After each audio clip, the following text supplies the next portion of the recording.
Tiniyak ng Immigration Department na hindi na makakabalik ng Pilipinas ang mga illegal aliens na kanilang ide-deport.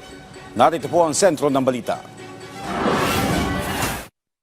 Panloloko sa mga peking dating apps, pangi-scam sa cryptocurrency at peking investments. Ilan lamang ito sa mga modus ng illegal aliens na ipade-deport ng Bureau of Immigration pabalik sa kanilang bansa. Paliwanag ni BI spokesperson Dana Sandoval, diretso deportation na ito at titiyakin nila na hindi na ito makakabalik ng Pilipinas.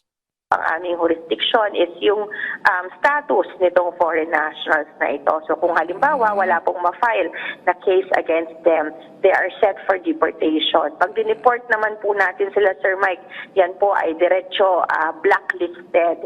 So they are not allowed to re-enter the country para makapamuhinsala palalo dito po sa Pilipinas. Giit ni Sandoval, hindi magandang imahe para sa bansa na dito ang destinasyon ng mga kriminal para makapambiktima ng mga banyaga. Nagiging parang parang lugar tayo ng mga ganitong krimen ay yung pinupuntaan to do these crimes at yung mga biktima nila, mga Westerners. So ang pangit para din lalo sa image ng bansa natin.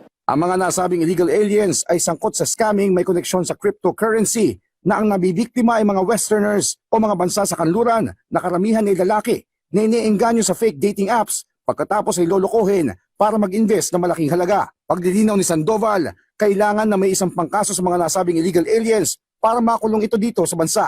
If they are hatulan halimbawa ng local courts dito ng pagkakakulong, then we wait for that na matapos. Kailangan i-serve muna nila yung sentence before we implement the deportation. Okay. Kaugnay nito ay mas lalong pinaigting ng BI ang kanilang monitoring, katuwang ang iba pang ahensya ng pamahalaan, hindi lang para masugpo ang katulad na krimen, kung hindi para protektahan na rin ang reputasyon ng bansa. Josh Garcia, para sa Pambansang TV, sa Bagong Pilipinas.